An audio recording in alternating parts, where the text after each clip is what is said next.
The topics and opinions expressed in the following show are solely those of the host and their guests and not those of W4CY Radio, its employees, or affiliates.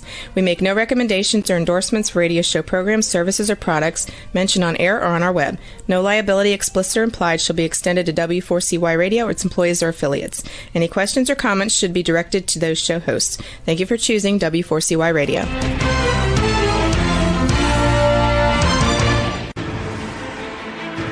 What's working on purpose anyway? Each week, we ponder the answer to this question. People ache for meaning and purpose at work, to contribute their talents passionately and know their lives really matter. They crave being part of an organization that inspires them and helps them grow into realizing their highest potential. Business can be such a force for good in the world, elevating humanity. In our program, we provide guidance and inspiration to help usher in this world we all want, working on purpose. Now, here's your host, Dr. Elise Cortez.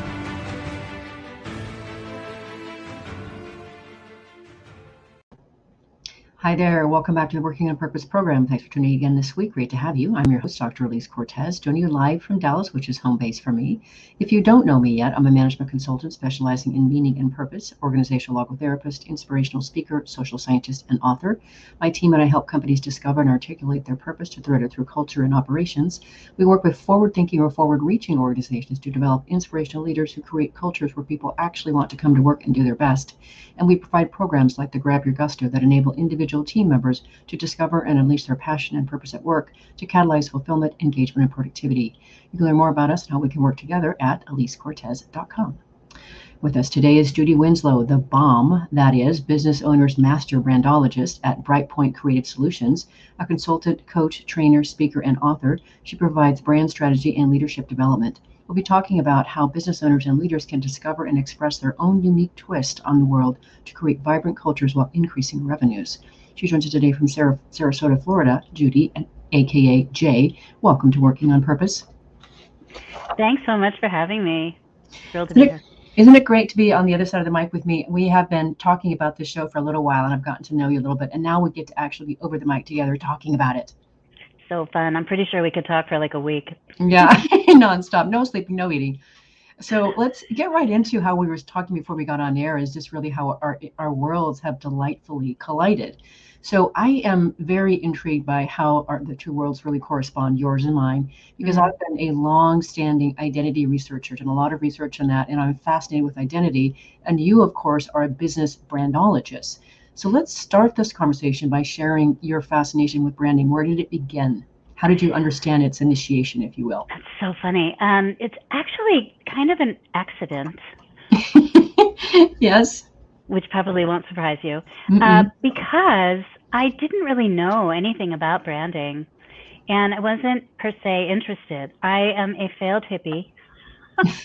A failed hippie, okay. It's its own story, but along that journey of being a failed hippie, so I was literally trying to be a hippie, and I went to university to learn how to be a ceramicist, and I am a failed, horrible ceramicist. Like, clay does not prefer me, let's just say.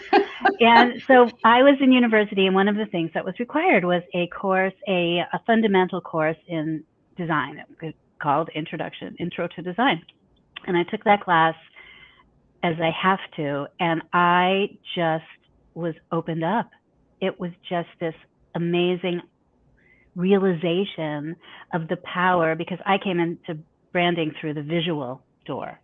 So for me, it was really just this amazing awareness that design has so much power. I mean, everything is designed. The chair you're sitting in, the mic you're speaking into, the contraption we are seeing each other on, right? Like, what isn't designed? And I was so turned on by this force, this power, this opportunity, this possibility, that I just got super excited, and I changed majors. Oh, and P.S., the teacher was really cute. So I got into it from that perspective, from just really getting in touch with, like, what would it be like to be able to visually represent a company, a business, a person through these visuals. And it wasn't that I was so excited about branding per se, but there was something about these representations, these icons that represented so much, but were done it was done in such an elegant, minimalized fashion. And for some reason, I was just captivated by that. So when they asked me, what do you want to specialize in? I said, I want to specialize in brand identity. I think that's what it was really referred to then.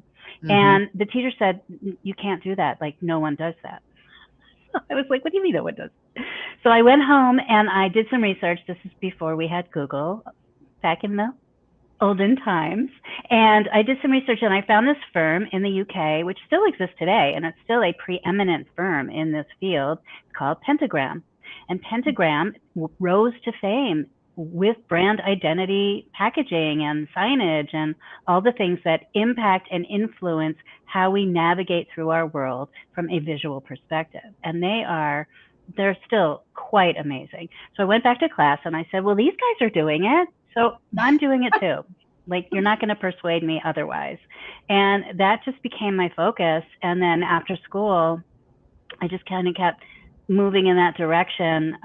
It's a long story about that journey, but I eventually landed in my own design firm in New York City in the early 80s. I pitched my boss from Women's Day magazine, where I had been freelancing as a graphic designer, and we started this business, and a big part of it was brand identity. And from working with someone in their brand building, we would then extend and we actually started impacting people through their brand strategy. And so over the years, I've moved more and more into that overarching, I believe that your brand is the soul of your business. It is a reflection, it's a projection of who we be in all these different iterations through our visuals and through now so many facets, right? There's so many ways to express your brand. So that's really how it started. And what happened was I would ask people, when I would go in to design their job, I had a series of questions that I would take them through. This is before the word coaching was a thing. And it turns out that all of the things that I would ask would be evoking from them what we now identify as values, what we now identify as mission and vision. And really then there was kind of loosey-goosey. We didn't really have that language. So I would ask, what's important to you? How do you want to be seen? What do you want to be known for? And those kinds of questions that would provoke the sort of responses that would then give me the language that I would then interpret visually, whether that was through a brand mark or through their collateral or through how they design their store or a myriad of different aspects. Yeah. Okay, great. So that's our foundation. So now I want to peel back, and because what you do through what you're doing around developing leaders and of course teams and et cetera and culture is really fascinating for this show, especially. So what's fascinating for me is you had a stark realization that you came to understand that it's really about how we don't fit in, that the most important thing that we can do is not to fit in, and instead to be here, to be our adhere to our weirdness, or our weirdos, as you call it. Yeah. And what's interesting about that is it aligns with what Marcus Buckingham talks about in terms of finding our spikiness.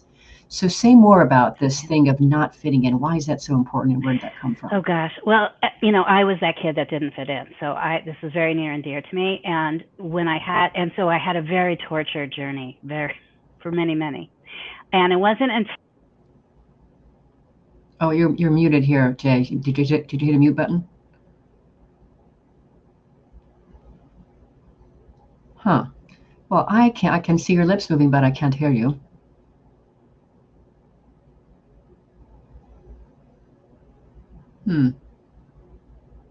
Still no sound. Oh, now it says you're muted. It shows you as muted right now. Okay. There we go. Is that better? You're back.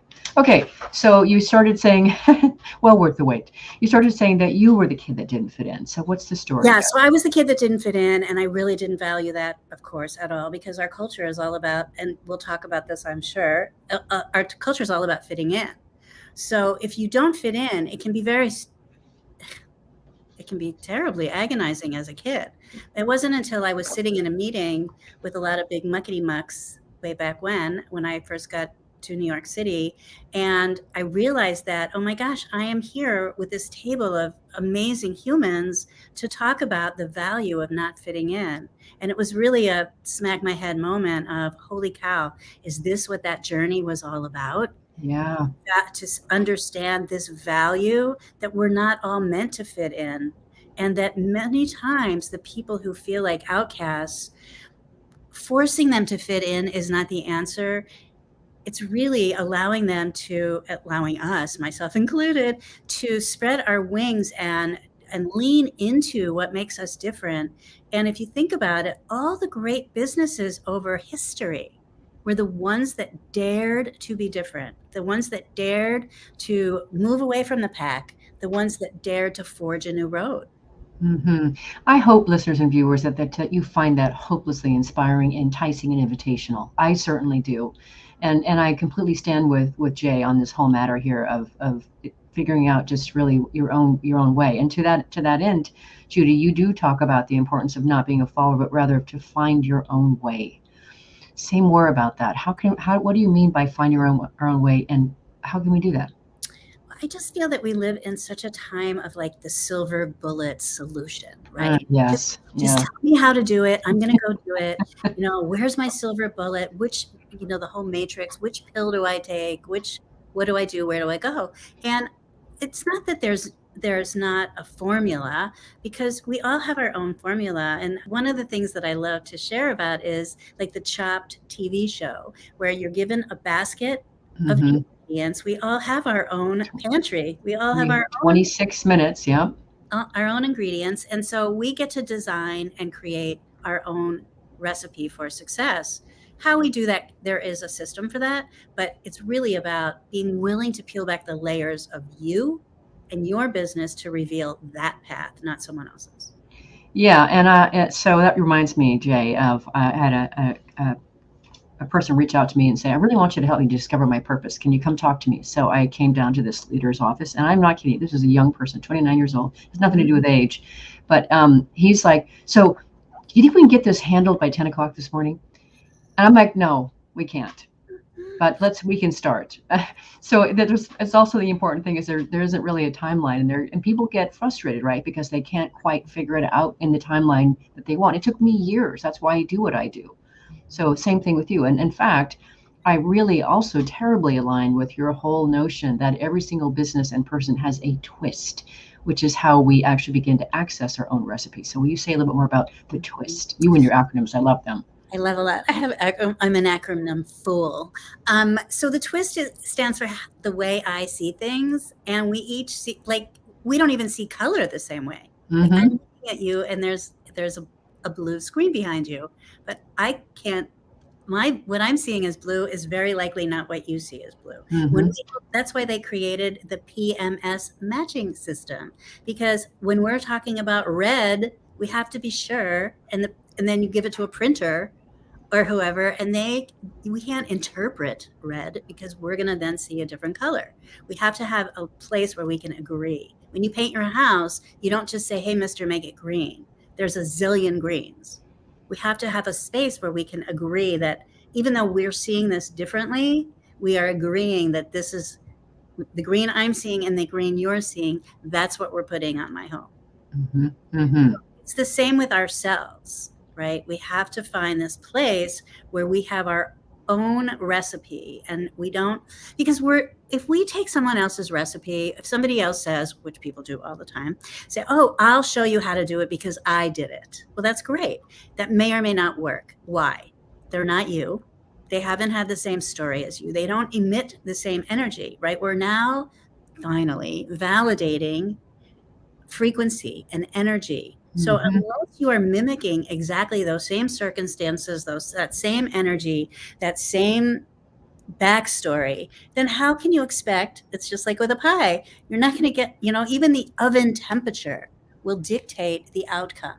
So, and the altitude, for that matter. There you go. And the water you use. So we're thinking, we're going to be able to replicate this. It's not logical.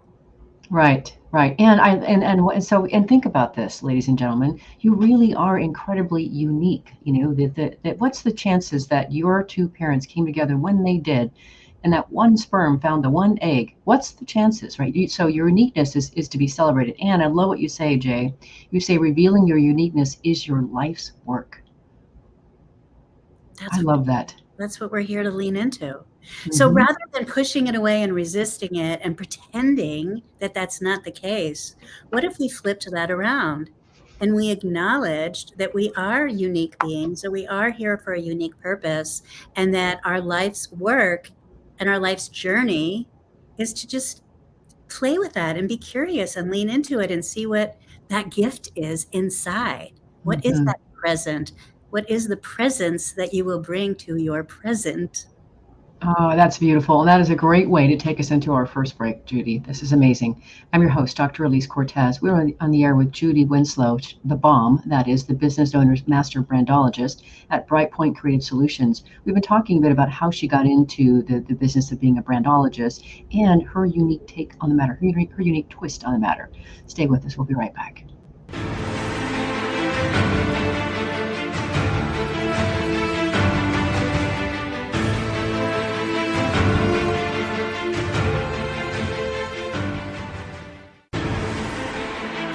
Dr. Elise Cortez is a management consultant specializing in meaning and purpose, an inspirational speaker and author. She helps companies visioneer for greater purpose among stakeholders and develop purpose-inspired leadership and meaning-infused cultures that elevate fulfillment, performance, and commitment within the workforce. To learn more or to invite Elise to speak to your organization, please visit her at elisecortez.com. Let's talk about how to get your employees working on purpose.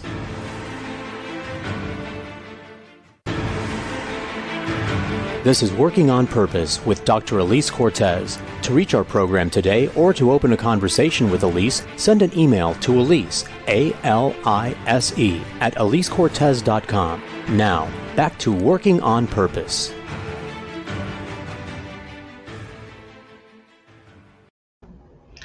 Thanks for staying with us. Before we get back to the program, I'd like to invite you to check out my book, Purpose Ignited, How Inspiring Leaders Ignite Passion and Elevate Cause, which is available on Amazon. I wrote the book to awaken the readers to their passion and their purpose and transform them into inspirational leaders who enliven the workplace and elevate the contribution of the business to all its stakeholders. And the content is what I use for the basis of the Vitally Inspired Workshop and the Grab Your Gusto programs. So I hope you'll check it out. If you're just joining us today, my guest is Judy Winslow, the bomb, that is the business owner's master brandologist at Brightpoint Creative Solutions, a consultant, coach, trainer, speaker, and author. She provides brand strategy and leadership development. I'm your host, Dr. Elise Cortez. So we were talking before the break, Judy, about this notion of really looking for our twist, our uniqueness here. And you say something in the chapter of the book that you have out that I find really, really compelling that I want to talk about. So what would you say is the role of misery in finding our way to ourselves? So I am a believer that it all happens for a reason. There's a purpose for it all. But we push it away. So when we are in a time and culture where discomfort is not embraced, where we resist anything that doesn't feel good, where we seek immediate joy and acknowledgement, right, and all the things. But what if we included it all, which includes the times that are miserable?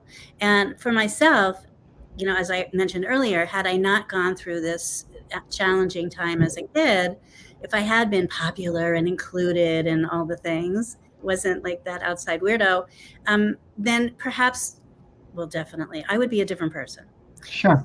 One of the things that I really enjoy and why I enjoy working with people that have been through a few years of their business is because now they have enough ammunition, they have enough breadcrumbs, they have enough data, right? If we were to talk about it like that, so that there's stuff to dig into. And one of the things that's really important, I believe that your journey holds the clues. The journey holds the clues to everything that you're going to do next. And it shows you where you shine and where you've broken through and what there is for you to unearth. And it contributes to your twist. It all matters. So there are a lot of people who say, oh, don't worry about your past and that's already done. And we don't care about that. But we do. We care about it because you are a warrior. And no matter what has happened, you've gotten through it. You've risen above it. So let's use that as fuel to move you to the next level of growth. Yeah, the word that I associate with misery is catalyze or catalyst, right? So, growth doesn't happen when we're sitting comfortably on the couch eating bonbons, right? That's just not when it shows up for us. It does happen when we struggle and we reach and we strain, and so misery and how we navigate misery is such a great opportunity for growth, change, elevation, and development. That's right. I mean, we're all, if you think about it, we're all alchemists. We're all mad scientists. So if you think of it, your misery is in this little test tube, but you're mixing it with all these other cool things about yourself and what you've noticed in the world. Now it gives you power. It's a completely different come from. Yeah. So this is such a great conversation. And of course, I understand the power and the gift when we work with other people to help us better elucidate from ourselves, articulate for ourselves our business identity, our leader identity, etc. And I do that through the work that I do too. But I'm curious, and we now better understand what it is that you do. How do your clients actually recognize the need or opportunity to work with you? How do they get that? Oh, I got to call Jay. I need some help here. So most people come to me not realizing what they need. They come to me because they're stuck. They come to me because sales have flatlined. They've come to me because we live in this world now where the word brand is so ubiquitous, and they think, oh, if I rebrand, it'll be better.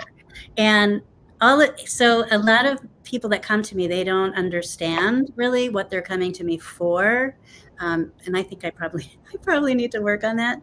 But what happens is when I do my because really my thing is that I help people 2 to 5x their business, which is very exciting at first, but then you have this fleeting moment behind that that's like, holy crap, if I 2 to 5x my business, am I going to be 2 to 5x more tired and stressed and overwhelmed? And the answer is no. So that's our intention, is how do we get aligned? When I do the diagnostic is, how do I understand, like as Dr. J, where we can tweak and refine and reform and systemize and process and explode you in the most gentle, embracing, exciting way, so that all that other stuff is left behind and you're reinvigorated to really dive in and get the result that you intend. Mm-hmm. It makes so much sense that people don't know exactly why they're working. They just know that things are broken or they're stuck. That's interesting. So the next thing I want to talk about that I think is interesting is, and let me juxtapose this first with some context. So my daughter is 19 years old. She's off in college studying psychology, and we're having conversations about what specific kind of psychologist does she want to practice. And I asked her, who do you want to help? And I told her, I said, when I look at the spectrum in the world of business and leadership, if really people that are maybe experiencing severe mental illness and pain and maybe living on the streets because of it are on this end of the spectrum, and this end are really high functioning people, I really want to be really working with people that are just a little bit below the high functioning. So because they call something in me, they catalyze something more in me, they pull more for me, and so I develop by working with them. So I like working with businesses and organizations that are already running well but just want to run better and stronger and know that there's always more to reach for. So I think it's interesting that you have made it a mission and that you are advocating for business people and entrepreneurs specifically. Why that particular group? Why do you want to help them? Right. Perfect. So I used to work with a lot of very big, I started my business life really fully in New York City. So we worked with some really big Madison Avenue type businesses and the New York Stock Exchange and, big. Wow. Yeah. 100. And we also worked with tiny little startups. And what I have found is and that was very exciting. But, in order to really have an impact, you need a certain amount of investment. You need some marketing funds. You need whatever you need to get it really going. And so many startups are they don't realize what they actually need. They have enough, like if you're starting a restaurant, I see this all the time, right? Your restaurant, they build out this restaurant, they open the doors and they hope. It's the hope and pray, right? And but so there's another category of smart startups, and they know that they need a team and they need support and they need all this stuff. But most they don't always have the tenacity to stick it out. And what I found for myself is that I seem to perform best in a particular sandbox. And that is, I love working with entrepreneurs and small businesses because they can respond with great flexibility. They can pivot pretty quickly. They understand and embrace innovation and innovative ideas. They are not as stuck in the way we've always done things. And they just have a different sort of overall attitude about how to get from here to there. And so they're still not as risk averse as what happens when companies grow, which is normal because your insurance risk is higher, your employee base pay, format, budget is much bigger. There's a lot more at stake. But when you're on the grow, you're still so excited. And then the same thing kind of happens when you're ready to exit. You're in this different space and you have a different vision and you've kind of shifted. And I just find those moments of sort of pivoting and developing to be so exciting. Mm-hmm. So I really like to work in those spaces. They get me juiced up too. Yeah, we share that, Judy. I also like working with business owners and especially founders. There's such a heartbeat there, right? I just really, really enjoy that. And also, too, when I work with smaller organizations, I can see the needle move faster, and I like that. That's just for my own satisfaction and gratification, right? You can see that. And so, with a large organization, as you well know, there's just a lot more mass to move, and so it's harder to register. Still important work to do, and I do like working with medium and large size companies too. But my sweet spot is smaller ones. Yeah. There's a different trajectory. There's a different lifespan. There's a different cycle. Cycles are much shorter in a smaller business. It's very exciting. And I really it's very exciting. Yeah, I love it too. I love that. And I'm also, the other thing is I come from an entrepreneurial family. My parents were first farmers and then restaurateurs. And that's the mindset that I grew up with. So I relate well to that. I really admire that. I appreciate that. So, yeah. Now, another thing that you said that, of course, I heartily agree with is that the art of being a leader necessitates our own personal development and is also a gift to the team. Let's hear your particular twist on that. Well, it's often said, certainly not just by me, but we know that one of the biggest levers for personal development is owning your own business. I mean, you cannot grow your business without growing yourself. Gay Hendricks talks about it in The Big Leap. It's discussed endlessly, but I see it in real time. I'm sure you do too. And it's fascinating. It's fascinating to me because many of the people that I work with that really do have some acceleration, they are super honest with themselves. They're ready to out themselves. They'll discuss anything. They bring it all to the table. They tell, I have clients that say, I have to tell on myself. And I just love that. They're willing to look at what they would consider a failing and their humanness. And that's when we can really have an impact, not just on the leader, but on the organization. And then, just as people, like we are, life is a team sport. Business is a team sport. We are not living on this earth in a vacuum. And I think the sooner that we decide to be part of the team and to take ourselves off of a pedestal and see ourselves, yes, as leaders, but also as part of the team. Like we're all part of it. We're all a cog in the wheel, right? So I just think that's a really big piece of success. I do too. So two things I want to delve into what you just said there, Judy. First, this notion of developing yourselves as leaders, critical, right? So somebody that I can't remember the name of the person, but said that really the consciousness of the organization is a reflection of the leader's level of consciousness. So, you really are cascading whatever level of maturity you have in that domain, which shows up in, how you lead. So why I absolutely believe in the ongoing development of leaders. And Tim Spiker, who was on my show a couple of years ago, talks about being a leader worth following and not cascading the shrapnel that can happen when you're not self-aware and you can't self-regulate. So that's the first thing that I want to really echo what you said about the need for ongoing personal development in leaders and business owners. And then secondly, I want you to go a little bit deeper about what you say, because you emphasize that business can make you a better human being. I completely agree, which is why I'm in business for myself. But would you say a little bit more about how do we become better human beings by being a business owner? Well, I want to make two comments about that. And one is that we have to remember, whether you're a leader or anybody, but definitely a leader. So when you are leading an organization, anytime you walk into a room, or on the phone or whatever, interacting. Mm-hmm. You are bringing your energy to that interaction. So if you are having an off day, you're bringing that off energy into the space, then you're impacting everyone else in the room. And whether you want to own that or not, it's just the way it is. Right. So the sooner that you take responsibility, I love Jack Canfield, his Success Principles book. And the first principle is take 100% responsibility. Well, you've got to take responsibility for what you're bringing to this party. And we all do it. I mean, you can walk into you walk into a party, speaking of parties, and you think, ugh, this is going to be a dud. Why? You're reading the energy. Well, the same thing happens when you walk into a meeting. The same thing happens when you walk into an office. Mm-hmm. If that office has a spirit of discontent woven through it, do you not think that is greeting you at the door? It is. Mm-hmm. Yeah. Yeah.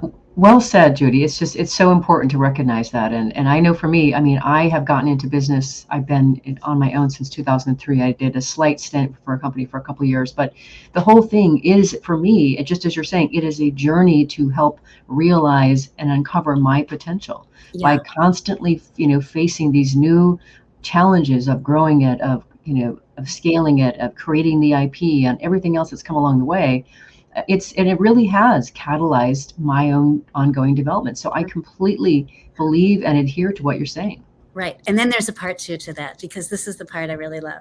So most of the people that I work with, and I don't ask this up front, but oftentimes I find out that they have done some sort of personal development work, which I find fascinating, that we attract each other. But one of the things that's happened is I work with a lot of men, and I've had multiple times where people have said, this has impacted my marriage. Oh, yes. I've had people say, oh, I'm a better mom. Like my kids said to me, you're a better mom. You're not getting that all the time, or you're whatever it is. And so people literally bring me stories of how this has changed their relationships at home. Goes everywhere across your life. It's good stuff. It just makes my heart so happy. Yeah. So listeners and viewers, you can reflect on that for just a moment while we grab our last break. I'm your host, Dr. Elise Cortez. We've been on the air with Judy Winslow, the BOM, that is the Business Owner's Master Brandologist at BrightPoint Creative Solutions. We've been talking about a lot of things related to developing yourself as a leader, and certainly of how your business can make you a better human being. Stay with us. We'll be right back.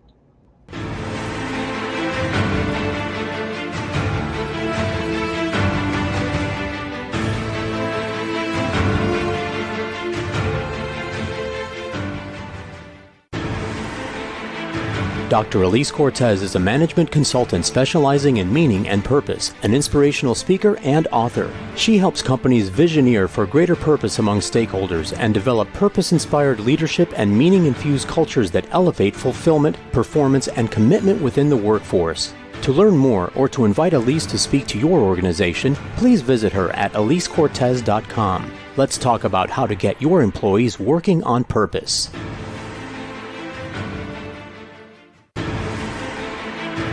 This is Working on Purpose with Dr. Elise Cortez. To reach our program today or to open a conversation with Elise, send an email to Elise, A-L-I-S-E, at elisecortez.com. Now, back to Working on Purpose.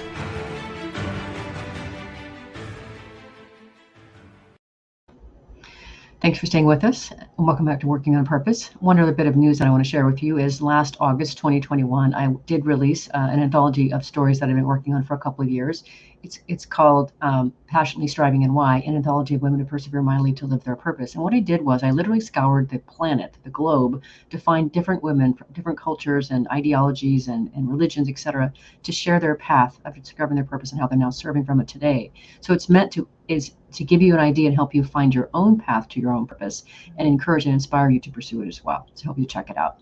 Very proud of it. If you're just joining us now, my guest is Judy Winslow, the BOM, that is the Business Owner's Master Brandologist at BrightPoint Creative Solutions. She's also a consultant, coach, trainer, speaker, and author. She provides brand strategy and leadership development. I'm your host, Dr. Elise Cortez. So I do want to dig just a little bit further, Judy, into the actual work that you do. I'm really compelled by, the way that you describe what you do. And I know, that you delight in working with CEOs and business owners to help them align with their true selves, the values and everything that we've been talking about, finding their mission, their vision, all that. But then you say, together, you design a path for their business and teams to add value to customers, value to the business, and allow their employees to contribute their best. That sounds pretty good to me, and a lot of work. Now, I recognize that in the leadership development, the culture work, but can you say and expand more on just the actual work, the contribution that you get to make with your clients?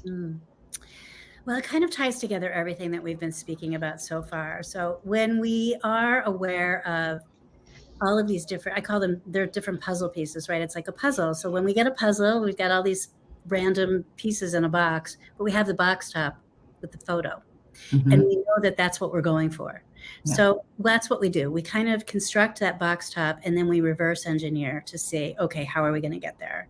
And usually along the way, we work from the end into the beginning, and then we work from the beginning forward. And there's so many. So the first piece of that is to assess and gather all of those puzzle pieces. And as I do that with the leaders, they then can see how to do that with their teams and or bring me in to do so. The first place I like to start, thanks, Light, is a process called, I call it your sacred vows. So again, an acronym. But I used to work in this thing that was sort of, I call it downloaded to me.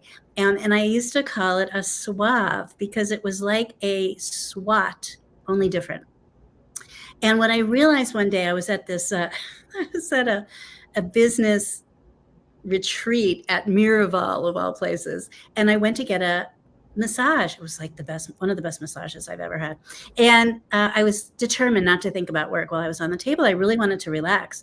But I got this download, and the download was this big jumble, and it took those letters and it moved them all around. And what I realized is that literally I consider this to be your vows. And what your vows are is that I believe that we all come in pre-programmed. We're like computers, right? We are already preloaded with software, and that is our DNA, as we call it. That's a lot of cellular stuff from your lineage and beyond, right? There's all this stuff that contributes to who you be. Then the other 50% has to do with your life experience and the conditions and how you responded to things and all of the stuff that occurs along the way. Okay, so how do we extract that? So I use a system called vows, and vows are your values, your opportunities, and those your values pretty much don't change, I believe. Your opportunities will. You also have weaknesses and strengths. So I do a whole download, a whole dump of these vows. And within the vows, I can show you all sorts of things. We can look at and then your business also has vows, by the way. So you as an individual have vows, and then each of our team members does. And we access that through different ways. Sometimes I use assessments. I'm very big on Gallup. Yes. I use IA. There's a lot of ways that we can access this. And so within your vows are all of these clues, where to lean into. There's marketing language. There's stuff for your website. There are stories to be told. There's so much ammunition and raw data to play with. So that's where I start. But I have a million of those. Mm-hmm. So, I love that. I've been doing it a long time, as you have. So we have a toolbox, right? That we. Well, I love that. And just as a side note, when you said vows, I perked up. I performed my second marriage this weekend, and so I'm Reverend Dr. Elise Cortez, and I love that. It was so beautiful. So when you said vows, I was like, vows, we're going to get married. But I love the way that you give access to these things through the acronyms. It's extremely useful. And you have another tool that I also want you to share and talk about, which I've never heard before: the power of 2 ignite action steps that you advocate for leaders. What's that? Oh, I love that. It's super simple. So one of the things I really like to do with all of my work is I try to make it really simple, as you may be noticing, because it's not like it's brain surgery. It's just, but they are things that we have not noticed, and we may not have noticed them in this way. So it's one of the values I bring in my own little quirkiness, right, is to look at things this way. So the power of 2 is, how do we understand ourselves? How others perceive us. That's a big part of our brand. So there's a part of our brand that is literally all inside looking out and accessing that. But many of us as humans, we tend to go from the outside in. So what I suggest that people do is they're getting their arms around some of this language along with their vows, is to reach out and use the power of 2. And the power of 2 is reaching out to 2 friends, 2 family, 2 colleagues, 2 clients, and 2, I don't know what I left out, vendors or somebody in the business space, somebody in your family space. So you want this cross section of people in your life because they've all experienced you in a very unique way, just depending on where they live in your orbit, right? So you're going to ask them through writing, because we don't want to interpret. We always hear it. We don't necessarily hear what people say. But you want to ask them, what do you think? If you could say 3 things, use 3 words to describe me, what would they be? And then where are 2 areas where I could improve? That is really valuable intel. It really is. That's incredible, Judy. I remember years ago I went to a workshop and they told us to do something similar, but we had to have interviews with various cross sections, and it was like one of the things was, what can you always count on me for? What can you not count on me for? And one of the things that I found really interesting about that, so to your point of holding that mirror up so other people can weigh in on how they see you, because you just can't necessarily extract yourself from your own skin and bones, right? But I felt my mother told me that I was naive, that a weakness of mine was that I was naive. I was too willing to believe people. And I thought that was incredibly valuable and useful insight for me. And so anyway, I really applaud this notion of what do you call this? This is a ignite to This is ignite your action. power of 2. Yeah, it's Power the of power. 2. Okay, power of 2. Okay, very, very, very useful for people. That's fantastic. Yeah, and Elise, I also want to say that, you know what, it's so interesting that you said that about being naive, because so many of our, like when you do your vows, sometimes your weaknesses and your strengths are the same thing. Like Right. your strength could be that you're naive, as well as a weakness being that you're naive. Oh yeah. Oh, and the reason how that translates into a strength is I'm very, very open and curious, right? And I'm not looking for what's wrong with people. So that's how it translates into a strength. So anyway, and she's my mother. She wanted to take care of me and protect me. So anyway, it's beautiful. Now, another thing that you say, which of course I'm terribly allured by, is you also say that the work that you do with business leaders facilitates them to invigorate their team's dreams, values, and talents. How so? Do tell that. Oh gosh. Well, I just had, it's so funny. I just had this come up with a client. I think we forget, especially, the last couple of years, we are all so tender in so many ways. Mm-hmm. And as a leader, you're not just building a business, but, as you've noted, we spend almost half of our life, if not half, at work. So work, people ask me, oh, do you work in the realm of like business or personal? And my response is, well, it's all pretty personal to me.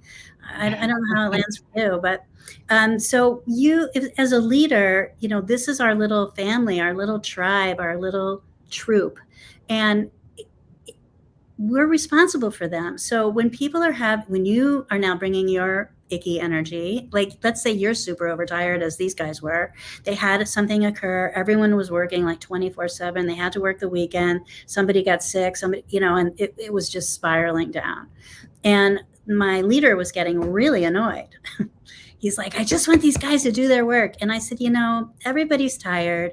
We revert to being our little kid selves. You don't know what they're going through. We don't know what's waiting for them at home. You don't know what they're being triggered by. And now that they're even more raw because they've been working 24/7, to rescue an account that essentially is, everyone's livelihood depends on it, but it is your business. It's really up to us as leaders to have these people have a safe space to fall, and not to be this old paradigm of like whipping people into a frenzy so they do their thing. That is so yesterday. 1980s, isn't it? Gosh. It's more like 50s and 40s, but whatever. Okay. Yeah, it's sort of like post World War II. That's just not who we are anymore. And humans, we're not just here to be flogged into submission, but really, a leader's job is to embrace and to coach and to have some sensitivity. I had some guy call once, we were speaking and he was going to hire me. And I said, well, how would you describe yourself as a leader? He said, well, some people say I'm a dick. And I said, is that who you want to be? Mm-hmm. Like, who aspires to that? So part of it is really understanding, like, who as a leader, who do I want to be? And what do I want to be known for? And what is my legacy? Because you are living into that every day. I so agree with that. I so agree with that. Now, one other thing that you said that was really, really enticing that we have to treat is you talk about how being authentic as business leaders and owners can impact innovation. How so? How does that actually improve innovation? Oh, goodness. How does it not, Missy? Next question. Well, I mean, if you think about it through the ages, anyone that's really, I think of entrepreneurs as this great group. We're like this little band of crazy people, and we're all standing on the edge of this abyss, holding hands. And, there's a lot of darkness down there, and we don't know if when we all go to jump, are we going to fall in or are we going to fly? And entrepreneurs, and small founders and business owners, we embrace the concept that we're not going to fall in, that we are going to fly, that we are going to overcome this abyss and make it all fabulous. And I think that's a really important concept. So along with that feeling and that awareness and that desire and fortitude, that's who makes changes. I mean, look what Elon Musk is up to, and look what Richard Branson did, and look what Oprah went through. And, if you can think of your favorite leader, that's exactly what they did. They stepped into this unknowingness, and that's where innovation lives. So I want to add another layer to that just occurred to me as you were sharing. I have an interview coming out here. Actually, I pre-recorded it with Professor Linda Grattan, who's got a book called Redesigning Work. One of the things that she talks about is within organizations, what happens is we have strong ties to people, which is where we talk about what we already know with them, and then we have weak ties to other people that maybe are in different departments or whatever, and we talk about what we don't know with them, and that's where innovation and creativity happens. So it strikes me that if we can be more authentic and real with ourselves, we're more open, it seems, to maybe we're more open to that disparate sort of audience, that those connections we're open to seeing more of a unique way, or interacting with people in a way that elicits their own uniqueness. I don't know. What do you think about that? I think absolutely that's correct. But I think it's also something you said earlier, and that is curiosity. I think this is a group, this is a population that lives in a space of curiosity. I would imagine, I would love to do some research around this, but I would imagine that if we canvassed 1 million leaders, that the propensity for curiosity as being a top value would be very high. So that is a very big piece of something that really excites me, and I think is a big piece of why this innovation kind of rises to the top and is uncovered. Yeah. So I just, like, as I said, I'm so fascinated with how your work really overlaps with mine, because mine is really, I started looking at identity, 25 years ago. And then, of course, the very, very bottom, the root of identity is purpose. And so I think it's really fascinating how our worlds have enmeshed.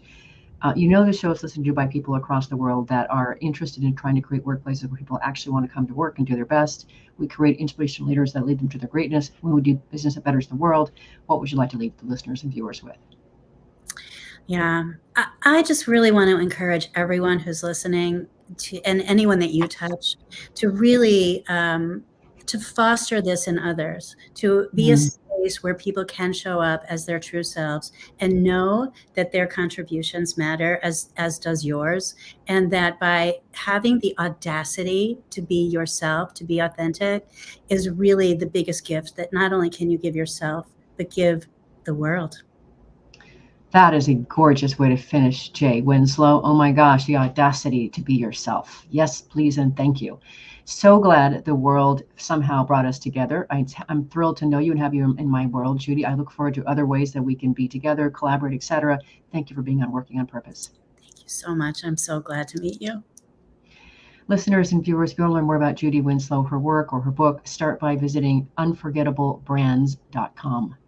Last week, if you missed the live show, you can always catch it via recorded podcast. We were on the air with Donna Cutting talking about her book, Employees First, Inspire, Engage, and Focus on the Heart of Your Organization.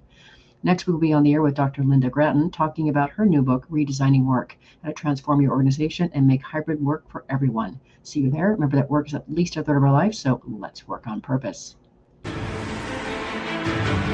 We hope you've enjoyed this week's program. Be sure to tune into Working on Purpose, featuring your host, Dr. Elise Cortez, each week on W4CY. Together, we'll create a world where business operates conscientiously, leadership inspires impassioned performance, and employees are fulfilled in work that provides the meaning and purpose they crave. See you there. Let's work on purpose.